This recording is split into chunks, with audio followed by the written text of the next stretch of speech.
আল্লাহর ওলিদের কাছ থেকে। আমার বাড়ি ব্রাহ্মণবাড়িয়া। হ্যাঁ, আমাদের ব্রাহ্মণবাড়িয়াতে হযরত কেল্লা শহীদ রহমতুল্লাহ আলাইহির মাজার আছে। কেল্লা শহীদ কে জানেন? খরমপুরের কেল্লা বাবা। যারা কেল্লা বাবা কইলে হাসেন, আপনি জানেন ওই কেল্লা বাবার কারণে আপনি মুসলমান হইছেন। কেল্লা বাবাকে জানো? কেল্লা বাবার ইতিহাস 2 মিনিটে বলে দেই। কেল্লা বাবার মূল নাম হলো সৈয়দ আহমদ। ওনার লম্বা লম্বা চুল ছিল, এজন্য বলা হতো গেসুদারাজ। উরফে কেল্লা শহীদ সৈয়দ আহমদ গেসুদারাজ উরফে কেল্লা শহীদ রহমাতুল্লাহ আলাইহি। প্রসিদ্ধ একটা ঘটনা, আল্লাহু আলাম, এটা তো ঐতিহাসিক ঘটনা, কোরআন হাদিসের মতো একেবারেই অকাট্য না, ঐতিহাসিক ঘটনা। হযরতে শাহজালাল ইয়ামানি মুজাররদি রহমাতুল্লাহ আলাইহি 360 আউলিয়া নিয়ে প্রথম আসছে চট্টগ্রামে। এই চট্টগ্রাম থেকে ওনারা ইসলামের দাওয়াত বা খেদমত করতে করতে এই ফেনী নোয়াখালী হয়ে, কুমিল্লা হয়ে, ব্রাহ্মণবাড়িয়া হয়ে, হবিগঞ্জ হয়ে সিলেট গেছে। ওনারা কিন্তু হঠাৎ করে সিলেট যায়নি। এবং হযরত শাহজালাল রহমাতুল্লাহ আলাইহি তিনি এই বাংলাদেশে আসার পিছনে মূল কাহিনী হলো শেখ বুরহানুদ্দিন রহমাতুল্লাহ আলাইহির বাচ্চা ওনার সন্তানের আকিকা উপলক্ষে গরু জবাই করছিল। ওই গরু জবাই করার কারণে হিন্দু রাজা এবং হিন্দু যারা ছিল তারা রাগান্বিত হয়েছে, গুসা হয়েছে যে আমাদের মা জবাই করে ফেলছে। এখনো কিন্তু দেখবেন ভারতবর্ষে, বিশেষ করে আসাম রাজ্যে গরু জবাই করলে তারা মারাত্মক অপরাধ হিসেবে এটা দেখে। তাজ মাল্টিমিডিয়া বন্ধুরা, আমাদের ভিডিওটি ভালো লাগলে দয়া করে লাইক বাটনে ক্লিক করুন, কমেন্টস করুন এবং আমাদের চ্যানেলটি সাবস্ক্রাইব করতে ভুলবেন না। আপনাদেরকে বলে যাচ্ছি, চট্টগ্রাম এটা এমনিতে মদিনাতুল আউলিয়া, ওলি আল্লাহর শহর। সারা বাংলাদেশে সবচেয়ে বেশি মেহমানদারি হয় চট্টগ্রামে। দ্বিতীয় স্থানে সিলেট। সিলেটের মানুষ শুনলে আবার রাগ করবে যে আমাদেরকে প্রথম স্থান বললো না কেন। আমি বলবো যে সিলেট থেকে চট্টগ্রাম, চট্টগ্রাম থেকে সিলেট, এই অঞ্চলটা পুরোটাই হলো সুন্নিয়ত বা ওলি আল্লাহদের অধ্যুষিত এরিয়া। আপনি এই চট্টগ্রাম থেকে সিলেট পর্যন্ত যতগুলি জেলা পাইবেন, প্রত্যেকটা জেলার মানুষ আপ্যায়ন প্রিয়, আতিথেয়তা প্রিয়। কারণ এই শিক্ষাটা পাইছে তারা আল্লাহর ওলিদের কাছ থেকে। আমার বাড়ি ব্রাহ্মণবাড়িয়া। হ্যাঁ, আমাদের ব্রাহ্মণবাড়িয়াতে হযরত কেল্লা শহীদ রহমতুল্লাহ আলাইহির মাজার আছে। কেল্লা শহীদ কে জানেন? খরমপুরের কেল্লা বাবা। যারা কেল্লা বাবা কইলে হাসেন, আপনি জানেন ওই কেল্লা বাবার কারণে আপনি মুসলমান হইছেন। কেল্লা বাবাকে জানো? কেল্লা বাবার ইতিহাস 2 মিনিটে বলে দেই। কেল্লা বাবার মূল নাম হলো সৈয়দ আহমদ। ওনার লম্বা লম্বা চুল ছিল, এজন্য বলা হতো গেসুদারাজ। উরফে কেল্লা শহীদ সৈয়দ আহমদ গেসুদারাজ উরফে কেল্লা শহীদ রহমাতুল্লাহ আলাইহি। প্রসিদ্ধ একটা ঘটনা, আল্লাহু আলাম, এটা তো ঐতিহাসিক ঘটনা, কোরআন হাদিসের মতো একেবারেই অকাট্য না, ঐতিহাসিক ঘটনা। হযরতে শাহজালাল ইয়ামানি মুজাররদি রহমাতুল্লাহ আলাইহি 360 আউলিয়া নিয়ে প্রথম আসছে চট্টগ্রামে। এই চট্টগ্রাম থেকে ওনারা ইসলামের দাওয়াত বা খেদমত করতে করতে এই ফেনী নোয়াখালী হয়ে, কুমিল্লা হয়ে, ব্রাহ্মণবাড়িয়া হয়ে, হবিগঞ্জ হয়ে সিলেট গেছে। ওনারা কিন্তু হঠাৎ করে সিলেট যায়নি। এবং হযরত শাহজালাল রহমাতুল্লাহ আলাইহি তিনি এই বাংলাদেশে আসার পিছনে মূল কাহিনী হলো শেখ বুরহানুদ্দিন রহমাতুল্লাহ আলাইহির বাচ্চা ওনার সন্তানের আকিকা উপলক্ষে গরু জবাই করছিল। ওই গরু জবাই করার কারণে হিন্দু রাজা এবং হিন্দু যারা ছিল তারা রাগান্বিত হয়েছে, গুসা হয়েছে যে আমাদের মা জবাই করে ফেলছে। এখনো কিন্তু দেখবেন ভারতবর্ষে, বিশেষ করে আসাম রাজ্যে গরু জবাই করলে তারা মারাত্মক অপরাধ হিসেবে এটা দেখে। তৎকালীন সময়ে এরকম পরিস্থিতি ছিল, গরু জবাই হিন্দু ধর্মের লোকেরা, মুসলমানরা জবাই করলেও এটা মেনে নিত না। প্রকাশ্যে শেখ বুরহানুদ্দিন রহমাতুল্লাহ আলাইহির সন্তান তার আকিকা দেওয়ার কারণে ওই গরু জবাই করার মতোই বাচ্চাটাকে জবাই করে দিয়েছে হিন্দুরা। এই জিনিসটা মুসলমানরা কষ্ট পেয়েছে। এই কষ্টের আঘাত মদিনাওয়ালার কলিজার ভিতরে গিয়ে লাগছে। আল্লাহর হাবিব স্বপ্নে যুগে হযরতে শাহজালাল ইয়ামানি মুজাররদি রহমাতুল্লাহ আলাইহিকে গিয়ে বলেন, শাহজালাল রে,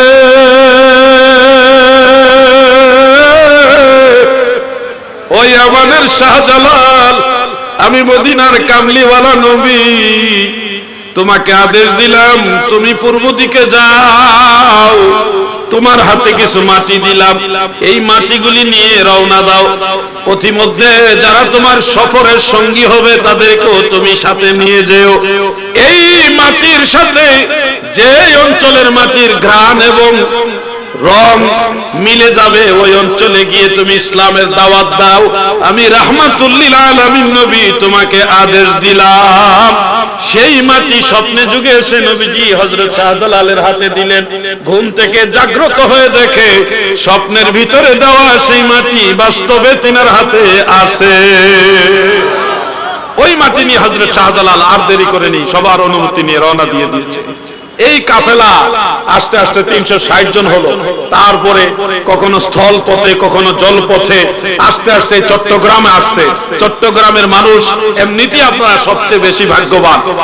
আপনারা এটাও প্রসিদ্ধ আছে চট্টগ্রামের মানুষ আল্লাহর হাবিবের সাহাবীদের কদম মুবারকের ধুলা পেয়েছে। এই চিটাগের জমিনে আল্লাহর রাসূলের সাহাবীদের কদমের ধুলা লেগেছে। হযরত সাদ ইবনে আবি ওয়াক্কাস রাদিয়াল্লাহু আনহু যখন চীন দেশে যায়, সে চীন দেশে যাওয়ার সময় তিনি এই চট্টগ্রামের বন্দরের মধ্যে এসেছিলেন। এই জন্য আপনারা দামি, কারণ সেই আগে থেকে আপনারা দামি। শাহজালাল রাহমাতুল্লাহ আলাইহি সিলেট যাওয়ার আগে চট্টগ্রামে ঢুকেছে। এদিক থেকে যাইতে যাইতে যখন হবিগঞ্জ গেল, কোথায়? হবিগঞ্জে গেল। যাওয়ার পরে সেখানে একজন হিন্দু রাজা, তারা পথিমধ্যে বাধা হয়ে দাঁড়ালো, যুদ্ধ অস্ত্র শস্ত্র নিয়ে দাঁড়িয়ে গেল। হযরত শাহজালাল রাহমাতুল্লাহ আলাইহি 360 আউলিয়া সহ তারাও তরবারি নিল। এখনো শাহজালাল রাহমাতুল্লাহ তরবারি আছে হবিগঞ্জে। যারা দেখার সৌভাগ্য হয়েছে দেখেছেন, নাইলে অনলাইনে দেখে নেবেন, ইউটিউবে দেখা যায়। সেই তরবারি নিয়ে 360 আউলিয়া দাঁড়িয়ে গেলেন। আল্লাহর ওলিদের কাছে ইসলামের শত্রুরা আর কতক্ষণ টিকবে? কোনো পাওয়ার নাই আল্লাহর ওলিদের ঠেকাইবা। এই জন্য বলছি, শহীদ রাইসুদ্দিনের ব্যাপারে যদি আল্লাহর ওলিদের রূহানি সন্তানদের বিরুদ্ধে কেউ দাঁড়ায়, প্রয়োজনে শাহজালালের তরবারি নিয়ে আবার দাঁড়ানো হবে। প্রিয় ভাই বন্ধুরা, 360 আউলিয়ার সাথে যখন তারা যুদ্ধ করে পারে না, কারা? হিন্দুরা। তখন তারা একটা বুদ্ধি করলো যে তাদের মধ্যে ধর্মীয় মনীষী যারা খুব জ্ঞানী, অভিজ্ঞ, বিজ্ঞ, পণ্ডিত, তাদেরকে নিয়ে বসলো যে কি করা যায়। তখন তারা বলল, মুসলমানদের ঈমানি শক্তি যদি দুর্বল করতে না পারেন তাহলে কোনোদিনও মুসলমানদের হারাতে পারবেন না। কি করা যায়? যে মুসলমানদেরকে ঈমানি শক্তি দুর্বল করতে হবে। কিভাবে করা যায়? যে প্রায় উলঙ্গ বা অর্ধলঙ্গ নারীদেরকে তাদের সামনে নামিয়ে দেন, নারীর লোক দেখান। তখন প্রায় উলঙ্গ বা অর্ধলঙ্গ নারীদেরকে সামনে নামিয়ে দিল যুদ্ধের ময়দানে আল্লাহর ওলিদের সামনে। নামায় দেওয়ার পরে আল্লাহর ওলিরা সামনের দিকে না তাকাতে পেরে পিছন দিকে চেহারা ঘুরিয়ে ফেললেন। এখন যদি সামনে তাকাতেই না পারে তাহলে যুদ্ধ করবে কিভাবে? সবকিছু কেমন যেন স্তব্ধ হয়ে গেল, যুদ্ধ থেমে গেল। ওই কেল্লা বাবা, শোনো কেল্লা বাবার ইতিহাস। কেল্লা বাবার নাম শুনলে তুমি মুস্কি মুস্কি হাসো। কেল্লা বাবা, এত বাবা কেন? শোনো কেল্লা বাবা কে? সেই সৈয়দ আহমদ গেসুদারাস ওরফে কেল্লা শহীদ রাহমাতুল্লাহ আলাইহি শাহজালালের সামনে গিয়ে বলেন, হুজুর আপনি অনুমতি দেন আমি রাস্তা ক্লিয়ার করে দেই। কিভাবে করবে? নারীদের দিকে তাকালে চোখের জিনা হবে, তুমি গুনাহগার হয়ে যাবে, ঈমানি বল কমে যাবে। সেই কেল্লা বাবা তখন বললেন, হুজুর আমি তাদের দিকে তাকাবো না, আপনি হুকুম দেন আমি রাস্তা ক্লিয়ার করে দেই। কিভাবে করবে? হুজুর আপনি শুধু হুকুম দেন, আমি তাদের দিকে তাকাবো না। ঠিক আছে, যদি না তাকিয়ে গুনার সাথে জড়িত না হয়ে তুমি রাস্তা ক্লিয়ার করতে পারো, আমি হুকুম দিলাম তুমি রাস্তা ক্লিয়ার করো। তখন বাবা কেল্লা শহীদ রাহমাতুল্লাহ আলাইহি, এখানে ঐতিহাসিক ব্যাপার, ঘটনাটা কয়েক ভাবে আছে। যে শত্রুর আঘাতে তখন প্রথমে তিনি নিজের গর্দানকে কেটে ফেলাইলেন, মানে আঘাত করছে পরে ওই গর্দান শরীর থেকে মাথাটা আলাদা হয়ে গেছে। কোন কোন বই পুস্তকে এরকম আছে উনি নিজেই নিজের গর্দান কেটে ফেললেন। আল্লাহু আ'লাম, সঠিক জিনিসটা আল্লাহ পাক ভালো জানেন। আমরা ধরে নিলাম যে কোনো একটা। যখন শরীর থেকে মাথা পড়ে গেল তরবারির আঘাতে, তখন শরীরটা তো মাটিতে পড়ে যাওয়ার কথা, কিন্তু শরীর মাটিতে পড়ে না। তরবারিও হাতে আছে, ঢালও হাতে আছে। এই ঢাল নিয়ে তরবারি নিয়ে মাথা তো নিচে পড়ে গেছে, শুধু শরীর জেসম জাসাদ, এই শুধু শরীর ঢাল তলোয়ার নিয়ে সামনে আগাইতেছে, হাঁটতেছে আর আগাইতেছে। যখন মহিলারা দেখলো মাথা নাই গো, এই মাথা ছাড়াই পুরুষ লোক আসতেছে তরবারি নিয়ে, মহিলারা দিছে দৌড়ে দিছে দৌড়, মহিলা ভাগছে। হিন্দু যারা যোদ্ধা ছিল তারাও এটা কি আইতেছে, এটা তো মাথা নাই, মাথা ছাড়া লোক আইতেছে, এই কি জানাইতেছে ভয়ে। অধিকাংশ যোদ্ধা, হিন্দু যারা যোদ্ধা তারাও ভাগছে। ময়দান প্রায় ক্লিয়ার, অনেকটা ক্লিয়ার হওয়ার পরে ওনার জেসেমটা যখন মাটিতে পড়ে গেল, তখন শাহজালাল রহমতুল্লাহ আওয়াজ শুনে তিনি তাকায় দেখেন মহিলারাও নাই, রাস্তাও মোটামুটি ক্লিয়ার, আর ওই যোদ্ধারাও মোটামুটি অনেকে ভাগছে, অল্প কিছু আছে। যখন আল্লাহর ওলিরা ঘুরে দেখে রাস্তা ক্লিয়ার, তরবারি নিয়ে দৌড় দিছে, বাকিগুলিতে এমনি নাই। এইভাবে আল্লাহর ওলিরা ইসলাম প্রচার করে গেছে ভারতবর্ষে, বাংলাদেশে।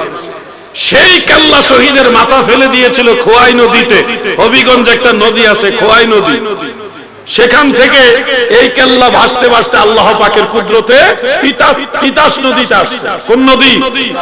তিতাস নদী। আস্তে আস্তে ওই যে খরমপুর বলা হয়, খরমপুরের কেল্লা বাবা, ওই অঞ্চলের মধ্যে হিন্দু জেলে যারা মাছ ধরে, যারা ফিশারম্যান, তারা জাল নদীতে ফেলেছে মাছ ধরার জন্য, সেই জালের ভিতরে কেল্লা বাবার মাথা উঠছে। ওই মাথা শুধু আল্লাহ আল্লাহ আল্লাহ আল্লাহ এভাবে জিকির করতেছে উচ্চ স্বরে। হিন্দুরা ভয় পেয়ে গেল এবং ওই জাল থেকে মাথা নদীতে ফেলে দিল। দ্বিতীয় দিন আবার তারা মাছ ধরার জন্য জাল ফেলেছে, আবার সেই জালের ভিতরে মাথা উঠছে। ওই মাথা জিকির করতেছে আল্লাহ আল্লাহ আল্লাহ আল্লাহ। দ্বিতীয় দিনও তারা মাথাটা নদীর মধ্যে ফেলে দিয়েছে। তৃতীয় দিন আবার সেই জালের ভিতরে যখন মাথা উঠলো এবং মাথা জিকির করতেছে, এখনো যদি কেল্লা বাবার মাজারের পাশে নীরবে চুপচাপ গভীর রাতে আপনি বসে থাকেন, যদি আপনি সেই ধরনের মোরাকাবা করেন, দেখবেন মাজারের ভিতর থেকে আল্লাহ আল্লাহ জিকির আওয়াজ শোনা যায়। আপনি ট্রাই করে শুনতে পাবে। সেই মাথা যখন তৃতীয় দিনও জালের মধ্যে উঠলো, তখন লোকেরা কি করলো, ওই হিন্দু জেলে যারা, তারা মুসলমান খুঁজে বের করলো, তোমাদের ধর্মের একজন লোকের মাথা পাওয়া গেছে, তোমরা এদিকে আসো। এই হলো এই। তখন তারা দেখলো মাথাটা জীবিত, জিকির করতেছে। তখন তারা জানাজা পইরা ওই খরমপুরে যেখানে মাজার, ওইখানে ওনাকে দাফন করছে। আজও পর্যন্ত শুধু মাথা।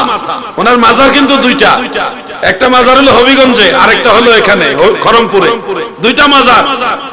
এবং আপনারা আরো আশ্চর্য হবেন, হযরত ইমাম হুসাইন রাদিয়াল্লাহু আনহুর মাজার দুইটা মাজারই আমি জিয়ারত করছি আলহামদুলিল্লাহ। ওনার শের মুবারকের মাজার হলো মিশরে, ইমাম হুসাইন রাদিয়াল্লাহু আনহুর মাজার দুইটা। এই মাথা মুবারকের মাজার হলো মিশর, আর জেসেম মুবারকের মাজার হলো কারবালার ময়দান। আল্লাহ যদি বাঁচায় আগামী মাহে মুহররমে আবার কারবালাতে যাব ইনশাআল্লাহ। সেই প্রস্তুতি চলতেছে, আমরা একটা ছোট্ট কাফেলা যাব। ভাই বাবার আমার, ওলি আল্লাহদের সম্পর্কে বাজে মন্তব্য করবেন না, আল্লাহর ওলিদেরকে সম্মান করবেন, কারণ তাদের বদলতে আপনারা মুসলমান, আমরা মুসলমান। ওই যে বাংলাদেশের ইসলামী শিল্পী গোষ্ঠী যারা আছে, তারা মাঝে মধ্যে একটা গজল গায়, আমিও মাঝে মধ্যে এক দুই লাইন বলি। যদি আপনারা মনের থেকে আনন্দ পান, আমার সাথে বলেন, শাহজালালের বাংলাদেশ এই শাহপুরানের, বলেন না, শাহজালালের বাংলাদেশ এই শাহপুরানের, রহম করুন আল্লাহ, রহম করুন আল্লাহ। তোমার পথে শহীদ যারা, তোমার পথে শহীদ যারা আমরা তাদের বংশধর, আমরা তাদের বংশধর। রহম করুন আল্লাহ, রহম তাদের পথে তাদের মতে কবুল করুন আল্লাহ, কবুল করুন। প্রিয় ভাই আমার, ওলি আল্লাহ সম্পর্কে নেগেটিভ ধারণা নেবেন না। এই মাজার দেখলে অনেকেই অনেক ধরনের কথা বলেন। মাজার কেন, কবর বলি না কেন, মাজার বলি কেন? ভাই আমার, তুমি কবর বুঝো, মাজার বুঝো না। কারণ হলো তুমি এই বিষয়টা নিয়ে স্টাডি করো নাই, তুমি বোঝার চেষ্টা করো নাই। তুমি যদি দেখো ডানে বামে বহু মানুষের মাথায় পাগড়ি থাকে, সেই পাগড়িটা একটা কাপড় দিয়ে তৈরি করা হয়। যখন মানুষ ওই কাপড় মাথার মধ্যে নবীর তরিকা মোতাবেক এইভাবে পেঁচায় দেয়, তখন ওই কাপড়ের নাম আর কাপড় থাকে না, এটা পাগড়ি হয়ে যায়। পাগড়ি যদিও মূলত কাপড়, কিন্তু এই কাপড় মাথায় নবীর তরিকায় বেঁধে দিলে হয়ে যায় পাগড়ি। বাইরে অন্য কাপড় আর পাগড়ির মধ্যে বেশ কম আছে, মর্যাদার বেশ কম। কিসের বেশ কম? মর্যাদার বেশ কম। পৃথিবীর কত পাথর আছে, যেই পাথর দিয়ে কাবা ঘর বানিয়েছে, ওই পাথর আর আমার বাংলাদেশের রেল লাইনের পাথর এক মনে করলে হবে না ভাই। পৃথিবীর কত পাথর আছে, হাজরে আসওয়াদ পাথর, ওটাও একটা পাথর, দুইটা এক মনে করলে হবে না ভাই আমার। একটা পাথরে তুমি চুমা দিলে তোমার কিছুই আসে যাবে না। সুগন্ধ দুর্গন্ধ দুইটাই পাওয়ার সম্ভাবনা রয়েছে, পেশাবের গন্ধ পাওয়ারও সুযোগ আছে রেল লাইনের পাথরে। কিন্তু তুমি যদি হাজরে আসওয়াদ পাথরে চুমা দিতে যাও, তোমার মতো হাজার লক্ষ মানুষ জান প্রাণ দিয়ে চেষ্টা করছে, যদি একবার এই পাথরে চুমা দিতে পারতাম। পাথর তোমার এত দাম কেন গো? তুমি এত দামি হলে কিভাবে গো?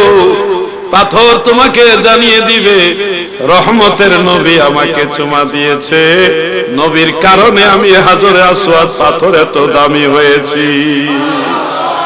ও আমার ভাই, তুমি মাজার দেখলে বেজার হয়ে যাও, তুমি জানো না প্রতিটি মাজার মূলত কবর হলেও মর্যাদায় বেশ কম আছে। সৈয়দ আহমদুল্লাহ সাহেব রহমতুল্লাহ আলাইহি, গৌসে আজম, অনেকেই বলে থাকেন গৌসুল আজম বা গৌসে পাক, যেভাবে আপনারা বলেন। বড় পীর আব্দুল কাদের জিলানী, যিনি গৌসুল আজম, তিনারও কবর কিন্তু মর্যাদায় আপনার আমার কবরের চেয়ে এটা হাজার কোটি গুণ বেশি, বরং অতুলনীয় বলা চলে। এরকম মানুষগুলি যারা দামি মানুষ, তারা মারা গেলে তাদের কবরের কাছে মানুষ গিয়ে ভিড় করে, সেখানে দাঁড়ায়, সেখানে দাঁড়িয়ে দোয়া করে, তাদের উসিলা দিয়ে আল্লাহর কাছে মাফ চায়, বিভিন্ন ভাবে আল্লাহর কাছে প্রার্থনা করে। এই যে জিয়ারত, জিয়ারত মানে প্রতিনিয়ত মানুষেরা যে কবরের মধ্যে যায়, ইসালে সওয়াব করে, সেখানে দোয়া মুনাজাত করে। এই জিয়ারত যেই কবরকে মুসলমানেরা করে থাকে জিয়ারতের সম্মানে, সেটার নাম হয়ে যায় মাজার। জিয়ারতের সম্মানে, বলেন কিসের সম্মানে? জিয়ারতের সম্মানে। তুমি নজর করো ভাই, তোমার আশেপাশে অনেক কবরস্থান আছে, সেই যে লোকটা মারা গেছে, মারা যাওয়ার পর থেকে আজ পর্যন্ত কেউ তার কবরের কাছে গিয়ে একটু জিয়ারত করবে এরকম লোক নাই। এরকম কবর আসেনি, নাই মনে হয়।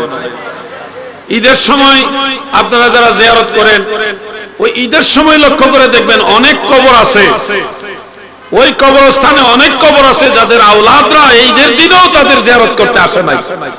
আছে কিনা ভাই?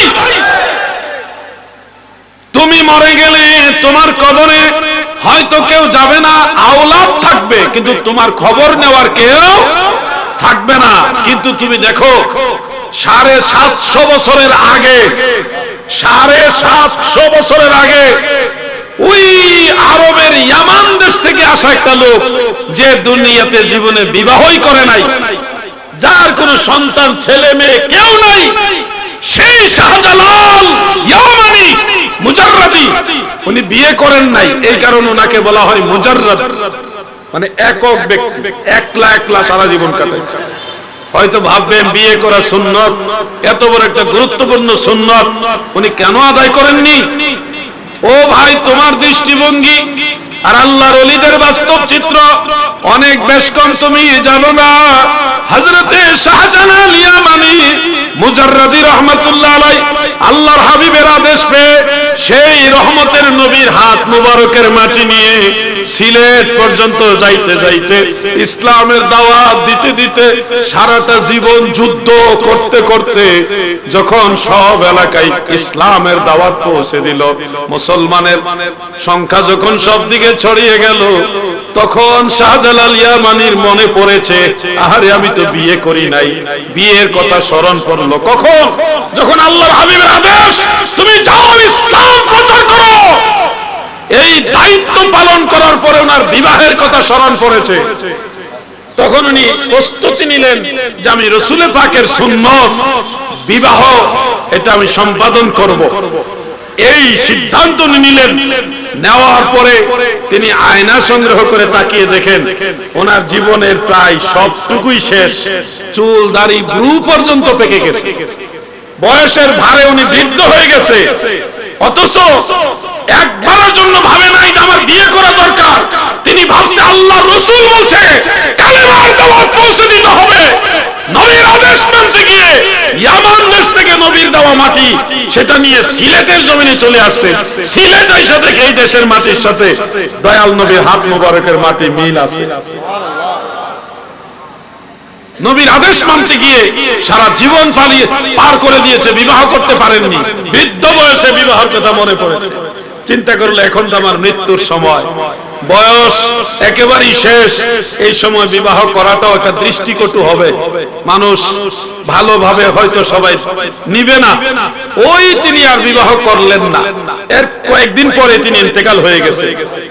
তিনি দারুল বাকায় চলে গেছে। এরপরের থেকে সেই 750 বছর, 750 বছরের আগের থেকে তিনি কোন আওলাদ রেখে যাননি, কোন স্ত্রী সন্তান সন্ততি নাই। কিন্তু আপনি দেখেন আজও পর্যন্ত হাজার লক্ষ কোটি মুমিন মুসলমান, সারা পৃথিবীর মুমিন মুসলমান, তারা সবাই হযরত শাহজালালের জিয়ারতে যায়। যায় কিনা বলেন? যায় কিনা বলেন? এই জিয়ারত করার কারণে তিনার কবর হয়ে গেছে মাজার। মাজার শব্দের অর্থ হলো জিয়ারতের স্থান, মাউদিউজ জিয়ারা। মাজার এটা ইসমে জরফ, জরফে মাকান, যার আরবি অর্থ হলো মাউদিউজ জিয়ারা, বাংলা অর্থ হলো জিয়ারতের স্থান। জিয়ারতের স্থান এটাকে বলা হয় মাজার। ও ভাই, সেই মাজারের নাম শুনলে তুমি কেমন কেমন করো? কেন ভাই? তুমি কি জানো তুমি তোমার সম্মানিত বাবা, তোমার সম্মানিত দাদা, তোমার সম্মানিত দাদার আব্বা 14 পুরুষ মুসলমান হয়েছে সেই মাজারওয়ালাদের উসিলায়, ঠিক কিনা বলে? আজকে যারা মাজার জিয়ারত করলে আপনাকে বিদআতি বলে, মাজার পূজারী বলে, আপনি দেখবেন এরা হলো অরিজিনাল বিদআত। তাদের আকীদার মধ্যে বিদআত, আমলও বিদআত। আপনারা খেয়াল করে দেখবেন, একটা কথা বললে বেজার হবেন না তো, সুন্নিরা একামত দিলে আগে আগে একামতের আগেই দাঁড়ায় না হাইয়া আলাস সালাহ সময় দাঁড়ায়? কেন দাঁড়ায়? সুন্নিদের জিজ্ঞাসা করবেন আপনারা হাইয়া আলাস সালাহ সময় দাঁড়ান কেন? তারা বলবে আমার দয়াল নবীজি এই সময় দাঁড়াইছে, আমরা নবীর অনুসরণ করি, নবী যেদিকে আমিও সেদিকে। আল্লাহর রাসূলের অনুসরণ করার জন্য ইকামতের আগে দাঁড়াই না, নবীজি হাইয়া আলাস সালাহ সময় দাঁড়াইছে এইজন্য ওই সময় আমরা দাঁড়াই।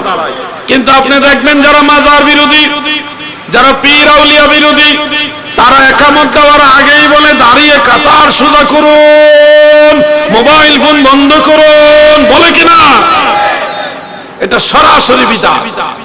একামতের আগে দাঁড়ানোর কোন সিস্টেম, সুন্নাহর আমলের বিপরীত আমল। আজও পর্যন্ত হারামাইন শরীফাইনে, মক্কা মুকাররমা, মদিনা মুনাওয়ারায় নজর করে দেখবেন, মিডিয়াতে প্রয়োজনে দেখবেন, মক্কা মদিনার ইমাম সাহেবরা একামত শেষ হইলে আরবিতে বলে সফু সুফু বাকুম, আপনাদের কাতারগুলি সোজা করুন। আরবিতে বিভিন্ন শব্দে ওনারা এগুলি বলে, তারপরে নামাজ শুরু করে। দেখবেন আপনারা খেয়াল করে, যারা হজ করছেন, উমরা করছেন, মক্কা শরীফে মদিনা শরীফে কিছুদিন ছিলেন, তারা তো নিজের চোখে দেখছেন। এবং মসজিদুল আকসা শরীফ ওই আমলটা আছে, আমি নিজে দেখে আসছি। একামত শেষ হলে ইমাম সাহেব বলে দাঁড়িয়ে কাতার সোজা করুন। আর আমাদের দেশে একামত শুরু করার আগেই কই দাঁড়ায় কাতার সোজা করে। তাহলে নবীর সুন্নত বাদ দিয়া মাজার ভেঙে বলতে চাও? মাজার তো সুন্নতের বিরোধী জিনিস না।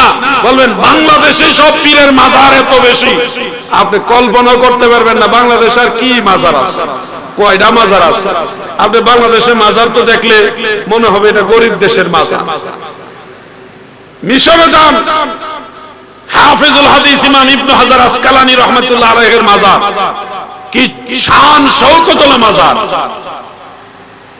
হাফিজুল হাদিস ইমাম জালালউদ্দিন সুয়ুতী রাহমাতুল্লাহ আলাইহির মাজার দেখুন।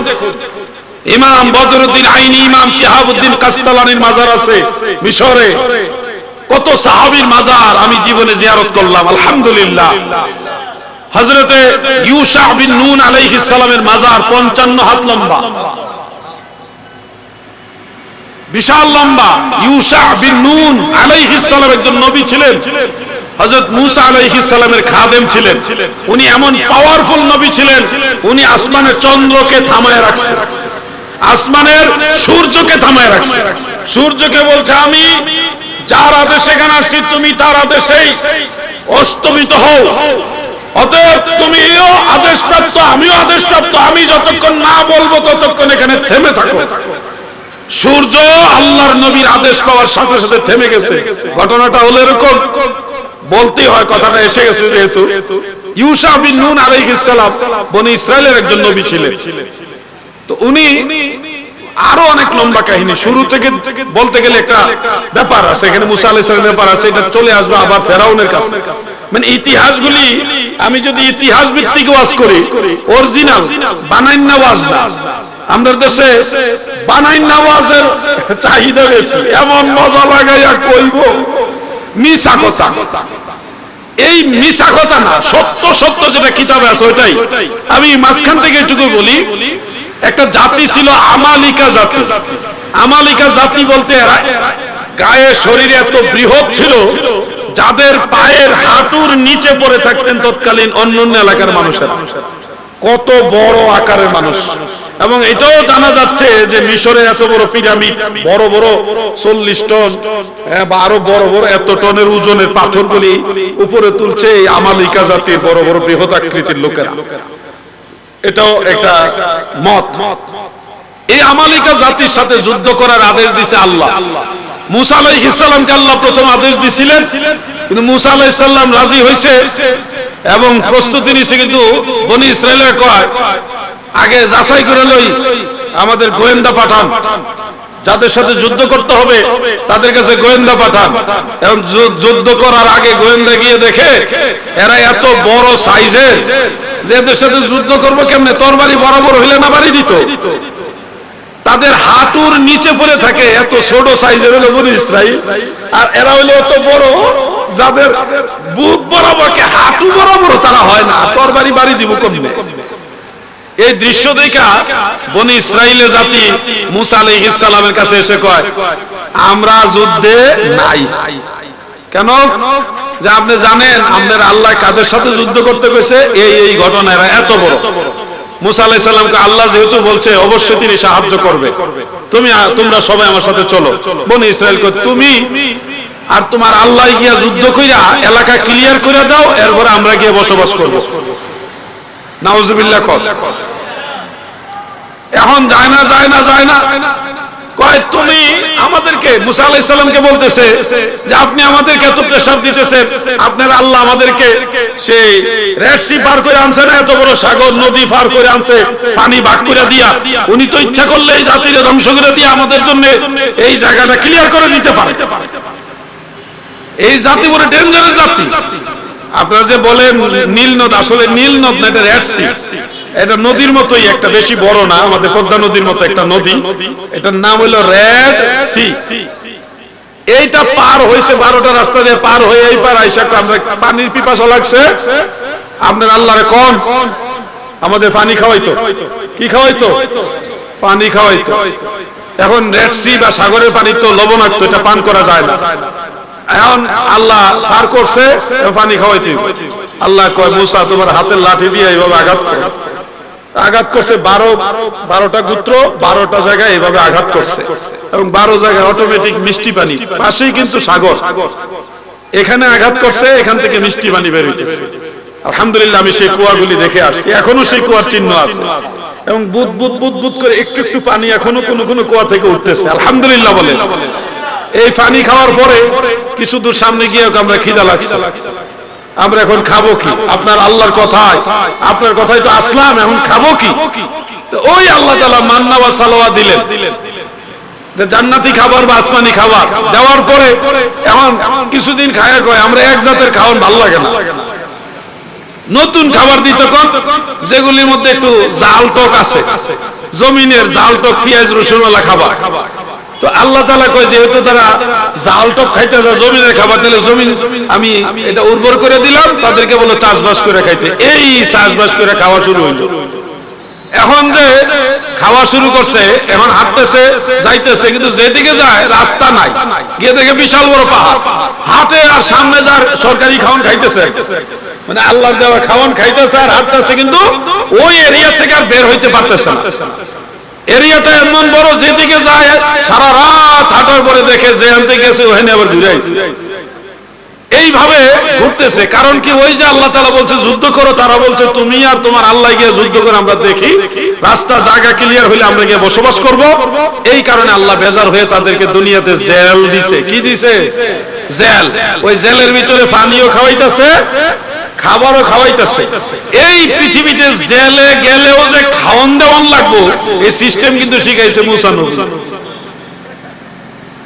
জেলে গেলে যে খাওয়ান দেওয়ান লাগে, পানিও খাওয়ান লাগে, এই সিস্টেম হইছে মুসা আলাইহিস সালামের জামানা থেকে। এর আগে এটা সিস্টেম ছিল না, জেল জেলই এদিকে মরে যাগিয়া, খাওয়ান টাউন নাই। কিন্তু মুসা আলাইহিস সালামের যুগে এসে খাওয়ান জারি হইছে জেলখানার ভিতরে। 40 বছর তারা এই জেলের মধ্যে বন্দী ছিল। এর মধ্যে মুসা আলাইহিস সালাম ইন্তেকাল হয়ে গেছেন। এরপরে দায়িত্ব পাইলেন হযরত ইউশা বিন নূন। তিনি বললেন নতুন প্রজন্ম আসছে, পুরান প্রজন্ম যারা আল্লাহর হুকুম ডাইরেক্ট অমান্য করছে তারা সব মরে গেছে, মরে তাদের ছেলে নাতিরা, মানে নতুন একটা প্রজন্ম আসছে। ইউশা বিন নূন বললেন দেখো, আল্লাহর আদেশ অমান্য করার কারণে আমাদের বাপ চাচা তারা সবাই তো ওই অমান্য অবস্থায় মারা গেল। তোমরাও যদি আল্লাহর আদেশ অমান্য করো, কিয়ামতের আগ পর্যন্ত সবাই তোমাদের বংশধর সহকারে এখানে জেলখানে মরতে হবে। বরং তোমরা ইয়াং জেনারেশন, তরুণ প্রজন্ম আল্লাহর আদেশ মানো। আমি আল্লাহর নবী ইউশা বিন নূন তোমাদেরকে আহ্বান করছি, আমাকে অনুসরণ করো, যুদ্ধ করো। যুবকরা শুধু প্রশ্ন করছে, হুজুর ওগো আল্লাহর নবী ইউশা এত বিশাল আকৃতির মানুষ, আমরা তো তাদের হাঁটু পর্যন্ত হই না শরীরের গঠনে, আমরা তাদের সাথে কিভাবে যুদ্ধ করব? তাদের তরবারি ঠেকানোর শারীরিক সক্ষমতা আমাদের নাই। তখন ইউশা বিন নূন আল্লাহ তাআলাকে জিজ্ঞাসা করছে, নবীরা সরাসরি আল্লাহর সাথে কথা বলতে পারতেন, ডাইরেক্ট। জিবরিল আলাইহিস সালামের মাধ্যমে, অনেক সময় জিবরিল ছাড়াও পর্দার অন্তরাল থেকে আল্লাহ তাআলা কথা বলতেন। হে আল্লাহ, এত বড় বৃহৎ আকৃতির মানুষের সাথে আমরা বনি ইসরাইলের লোকেরা ছোট ছোট মানুষ, ছোট ছোট বলতে আমরার মতো এত ছোট না, তারা বড়রা ওই ছোট। বুঝছেন নি বিষয়টা? বনি ইসরায়েলের জাতি ওই সময় যেরকম ছিল, ধরেন বোঝানো হচ্ছে আমাদের ডাবল উঁচা, ওইটাই ধরেন ছোট। কার কাছে ছোট? আমালিকা জাতির কাছে ছোট। তাইলে আমরা কি? আমরা ছোটর ছোট। এই আদেশ যখন আল্লাহ তাআলা জিজ্ঞাসা করলেন যে আল্লাহ আমরা কিভাবে যুদ্ধ করব, আল্লাহ তাআলা বললেন তোমাদের দায়িত্ব হলো তাদের কাছে গিয়ে তরবারি দিয়ে তাদের পায়ের এই জায়গায় আঘাত করা, সম্ভব হলে তাদের ঘাড়ে আঘাত করা। ঘাড় মানে তারা যদি পড়ে যায় তাদের ঘাড়ে আঘাত করবে তরবারি দিয়ে, বাকিটা আমার কাজ। এই আদেশ দেওয়ার পরে এখন আমালিকা জাতির সাথে ইউশা বিন নূন আলাইহিস সালাম এবং সব বনি ইসরাইলের মুমিন মুসলমানেরা যুদ্ধে রওনা দিলেন। যুদ্ধ চলতেছে, তারা আল্লাহ তাআলার নির্দেশনা মোতাবেক পায়ের নিচে আঘাত করতেছে। আঘাত করার সাথে সাথে তারা আল্লাহর দেওয়া অলৌকিক শক্তি, আল্লাহর কুদরতি পাওয়ারে পায়ে আঘাত করলে পড়ে যায়, পড়ে গেলেই ঘাড়ে আঘাত করে, ঘাড়ে আঘাত করলেই জাহান্নাম। মানে এইভাবে চলতেছে। কিন্তু সংখ্যা এত বেশি যে যুদ্ধ, ওই দেশের নিয়ম হলো শনিবারে যুদ্ধ করা নিষেধ। শনিবারে যুদ্ধ করা কি নিষেধ।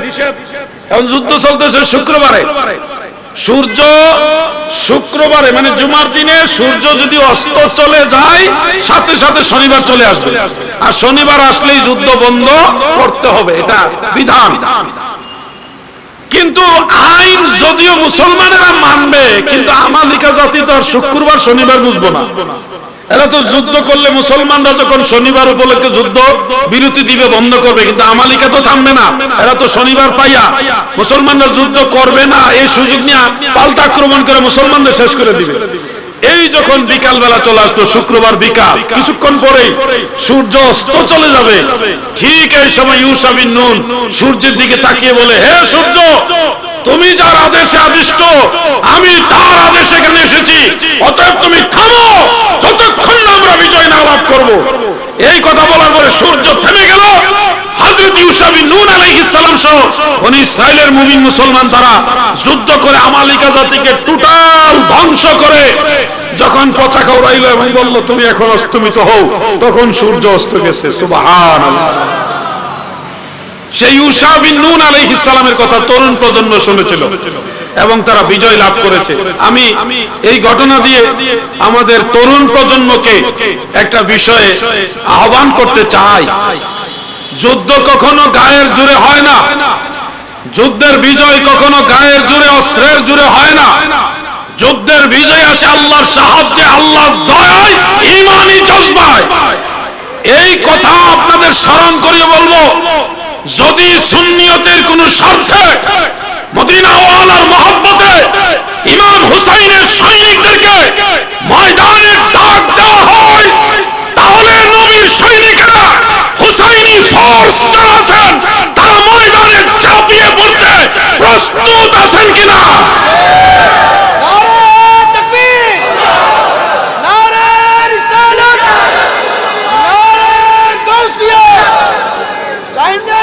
আহলে সুন্নাত ওয়াল জামাত, এই স্লোগানটা বেশি দিবে।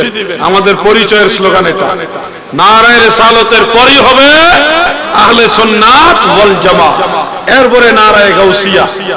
নারায়ে গাউসিয়া নিয়ে অনেকের অ্যালার্জি আছে, নারায়ে গাউসিয়া পছন্দ করেন না। দাদু কিভাবে আপনাকে বুঝাই, যারা গাউসুল আজম বা কাদরিয়া তরিকার অনুসারী, তারা তাদের তরিকতের স্লোগান হিসেবে তারা যে গাউসে পাকের অনুসারী, সেটা চিহ্নিত করার জন্য নারায়ে গাউসিয়া দেয়। এই ধরনের স্লোগান ইসলামী শরীয়তে কোনো অসুবিধা নেই। আপনি বাংলাদেশ জিন্দাবাদ স্লোগান দেন না, কি দেন না? জয় বাংলা দেন আর বাংলাদেশ জিন্দাবাদ দেন, দুইটা তো দেশের লাগেই দেন। আমরা রে বানাইছে আওয়ামী লীগ, আমরা ফ্যাসিস্টের দূষণ। আমরা তো বিগত প্রধানমন্ত্রীকে আম্মা বলি নাই।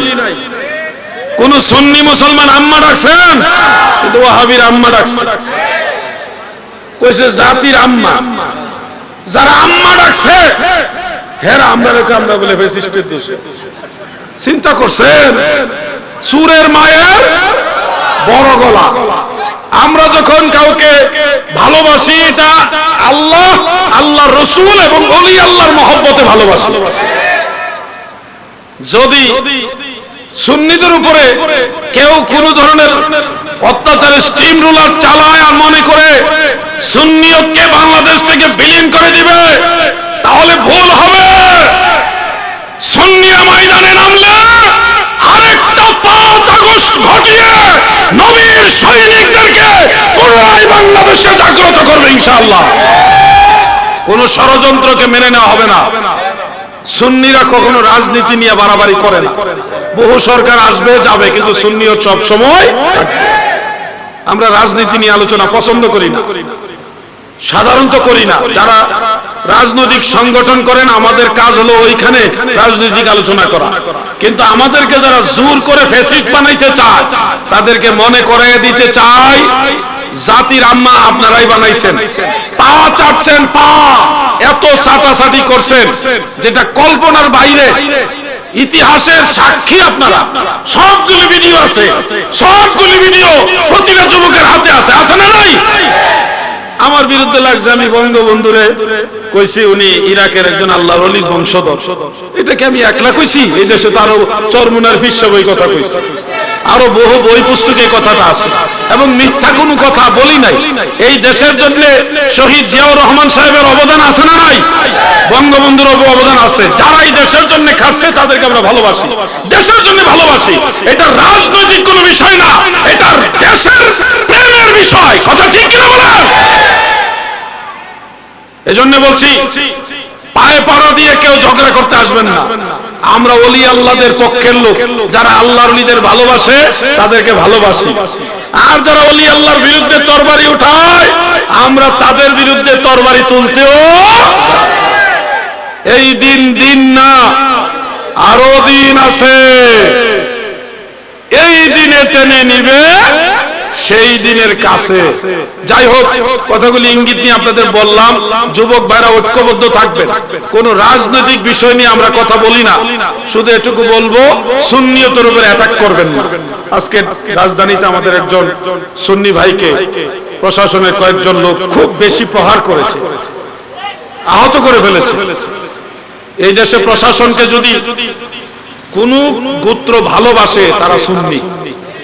পুলিশ প্রশাসন সহ অন্যান্য প্রশাসনকে সবচেয়ে বেশি মূল্যায়ন করে যারা, তারা সুন্নি। সুন্নিরাই সবচেয়ে বেশি মূল্যায়ন করে। অতএব প্রশাসনের ভাইরা যেন এটা ভুলে যাবেন না। আপনারা যদি সবার অভিশাপ নেন তাহলে কেমনে হবে? সবার অভিশাপ নিয়েন না। আমরা আপনাদের ভালোবাসি, এবং আমাদের ভালোবাসাটা কোনো স্বার্থের কারণে না, দেশের কারণে আপনাদের ভালোবাসি। এই জন্য আমাদের কর্মীদের উপর আঘাত করবেন না। সুন্নিরা যদি দেখছেন, এনায়েতুল্লাহ আব্বাসী সাহেবকে আমি একটা ধন্যবাদ জানাই। মুফতি ডক্টর এনায়েতুল্লাহ আব্বাসী সাহেবকে ধন্যবাদ জানাই। তিনি আমাদের 26 তারিখের প্রোগ্রামে অ্যাটেন্ড করেছেন, অংশগ্রহণ করে এক জ্বালাময়ী বক্তব্য দিয়েছেন। তিনি শুধু এটুকু বলেছেন, যদি বাধাগ্রস্ত না করা হতো, বারবার সুন্নিদেরকে বাধা না দেওয়া হতো, তাহলে এরকম 10টা সোহরাওয়ার্দী উদ্যানেও সুন্নিদের জায়গা হতো না। ঠিক কিনা বলে? বাস্তবে যখন বাধা দেওয়া হয়, তখন আমাদের সুন্নিদের 4 ভাগের 3 ভাগ লোক ঢাকামুখী হয় না। নারায়ণগঞ্জ থেকে প্রায় 300 বাস যাওয়ার কথা, সবগুলি ক্যান্সেল করা হয়েছে। যখন প্রোগ্রামটা স্থগিত করা হয়েছে, তখন সারা বাংলাদেশে অসংখ্য বাস স্থগিত করা হয়েছে। তো এটুকু আমি বলবো, আব্বাসী সাহেব যথার্থই বলেছেন, সুন্দর বলেছেন। তবে আব্বাসী সাহেবকে বলবো, সত্যিকার অর্থে আপনাকে যারা ভালোবাসে তারা সুন্নি মুসলমান। আপনি দুনিয়াতে যেদিন থাকবেন না, দেখবেন আপনার কবরের কাছে গিয়ে 2 হাত তুলে দোয়া যারা করবে তারা সুন্নি মুসলমান। আপনার জন্য এখনো যারা সবচেয়ে বেশি দোয়া করে তারা সুন্নি মুসলমান। আপনি যাদেরকে খালতো ভাই, চাচতো ভাই মনে করতেছেন, এরা কিন্তু আসলে আপনার আপন না। এটা সময় থাকতে যদি না বুঝেন, সময় হারাই হলে আপনি বুঝবেন যে যেখানের জিনিস তাকে ওইখানেই মানায়। আব্বাসী সাহেবকে আমরা চাই। আমাদের মধ্যে আমলি কোন কোন বিষয় নিয়ে মতদ্বন্দ্ব থাকতে পারে, এটা আমরা ভাই ভাই আলোচনা করে সমাধান করব। কিন্তু সব সুন্নি আকাবির, আলেম উলামা, সুন্নি নবী প্রেমিকরা যদি একসাথে হয়ে যায়, কোন বাতিলের ক্ষমতা নাই সুন্নিয়তের বিরুদ্ধে আঙ্গুল তোলার। কথা ঠিক কিনা? এজন্য সকল সুন্নি পীর মাশায়েখ উলামায়ে কেরামকে উদাত্ত আহ্বান জানাচ্ছি। চট্টগ্রামের সাইফুদ্দিন মাঝভান্ডারী সাহেব উনি যান নাই। আমাদের 17 জনকে নিষেধ করা হয়েছে যাওয়ার জন্য। নিষেধ করার পিছনে শুধু প্রশাসনই দায়ী নয়, আমাদের মাঝেও কিছু সমস্যা আছে। যারা চায় না ওনারা আসুক, এগুলিও ভিতরের বিষয়, আমি বেশি বলবো না। প্রশাসন বলেছিল 9 জনের মতো, যে এই 9 জন না আসলে হবে, ওনারা কইছে আরো বাড়ায় দিলাম। এই জিনিসগুলো আস্তে আস্তে ঠিক হয়ে যাবে, এগুলো আমাদের ঘরের বিষয়। কেন বললাম এই কথাটা? আমাদেরকে অনেকে প্রশ্ন করেছে, আপনি বা আপনারা গেলেন না কেন? আমরা চাইছি 26 তারিখে সমাবেশটা হোক। আমার কারণে যেন এই সমাবেশ বাধাগ্রস্ত না হয়। অতএব সমাবেশের জন্য সব জায়গা থেকে ফোন করে করে বলছে আপনারা দলে বলে যান, লোকজন নিয়ে যান। আমরা কিন্তু ভিতরে ভিতরে কাজ করছি, কিন্তু যাইতে পারলে আরো ভালো লাগতো, মনে কিন্তু কান্দে। কিন্তু ভিতরে বাহিরে সব জায়গায় সমস্যা, এগুলো আস্তে আস্তে সমাধান হবে। বাহিরের সমস্যার চেয়ে ভিতরের সমস্যাটা মারাত্মক। কিছু ভাইরা ভাইরাল হওয়ার জন্য, নিজেদের নেতৃত্ব প্রকাশ করার জন্য বাপ দাদারে পর্যন্ত ফ্যাসিস্ট বানাই দিচ্ছে। কি আজীব! যা বুঝার বুঝে নেন। শুধু বলবো এই ভিতরগত সমস্যাগুলি আমরা সমাধান করব এবং হচ্ছে, এগুলি সমাধান হয়ে যাবে, কিন্তু আপনার ঐক্যবদ্ধ থাকতে হবে। ডাক যেই আপনাদেরকে ডাকতো, স্বার্থ যদি সুন্নিয়তের হয় আপনারা নেমে যাবে। এই হলো আমার সর্বশেষ কথা। রাত্র গভীর হয়ে গেছে, আমি